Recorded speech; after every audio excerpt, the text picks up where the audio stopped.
The case was remanded back to Judge Martino. He retired, and Judge Wood became the trial judge, the second time around judge. And actually, we were kind of happy about that. He was a Quaker. He knew these people. We had some confidence that he would be helpful. Turned out to be a disaster, but we did have this confidence at the time. And so Mount Laurel was ordered to rezone, to follow this decision. Well, the decision said that developing municipalities had an affirmative obligation to do their fair share of the regional need of low and moderate income housing and to create a realistic housing opportunity for those people. Every word in that sentence was litigated.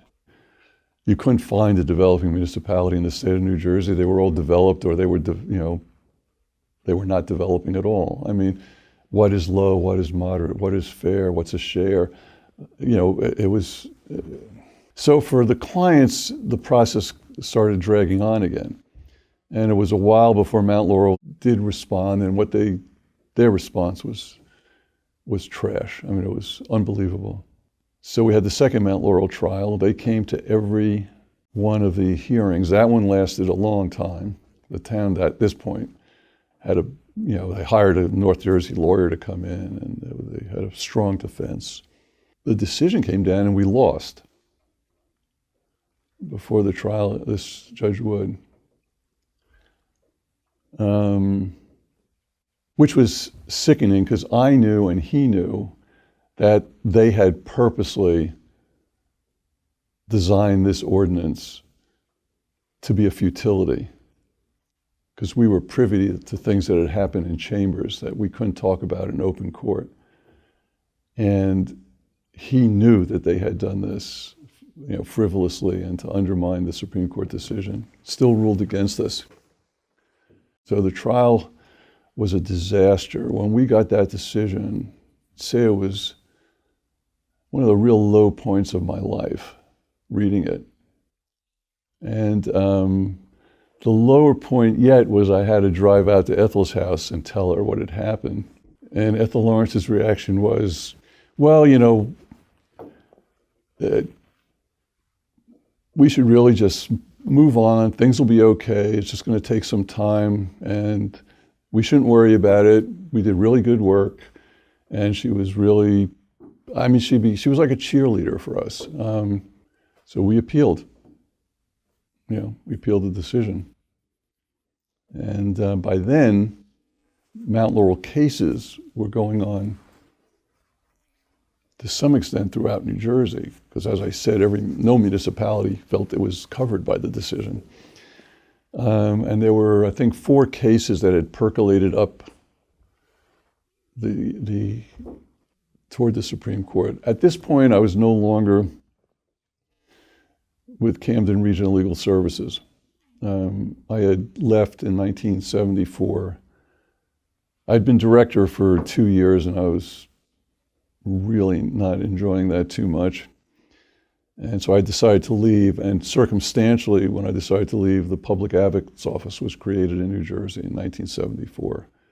And I was invited to apply for a job there. And after I had announced that I was leaving Camden, so I went there. And the Public Advocate then took over the representation of the plaintiffs in the Mount Laurel case. But at that point, it was not Camden Regional Legal Services case. And in 1982, I guess it was, 1983, when the Mount Laurel 2 came down, I had actually even left the Public Advocate's Office. Just that period of time was about 13 years of litigating the Mount Laurel case, almost all of which were periods of times when we had lost. When people think, you see your average show on television about how the legal process works, it was pretty depressing. So like from when we lost the second decision, till we got a Supreme Court decision, it was a long time. But, then we had the second Mount Laurel. We argued the second Mount Laurel case twice. Although there were 5 cases there, Mount Laurel was the lead case, designated by the court as the lead case. And we argued the case so poorly that they called for a re-argument. And Ken Miser made me go to the Supreme Court and listen to the tape of the argument, which was pretty brutal. But we were then very geared up the second time around. I thought the second argument was very powerful. The court was sympathetic. Justice Hall was no longer there, but it was a powerful court. And we won. Between Mount Laurel 1 and Mount Laurel 2, the public advocate landed with both feet on zoning. We started litigating everywhere on zoning. And so the land use issue was very front and center. In order to make sure it was front and center, one of the things we did is we tried to conceive of what would have the greatest political impact in the state of New Jersey to make it clear that this issue was not going away. And so we, in the Public Advocate's Office, decided to sue every municipality in Morris County. We chose Morris County for 2 reasons. One was that it was wealthy. It was highly discriminatory, and it was developing in a big way. So we sued 27 municipalities. Public Advocate sues 27 municipalities.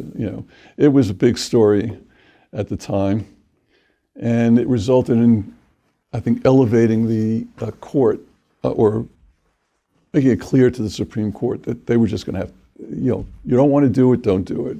You want to do it, you're going to have to do something, kind of thing, which is basically what we said at the oral argument. And Mount Laurel 2 came down with an extraordinary, if I could have written that decision, I wouldn't have written it as well. Victory number 2, which lasted about 10 minutes, and then we started fighting for years and years and years as to what that decision meant. And but it worked. It definitely worked. Resulted in 100,000 units being built or something.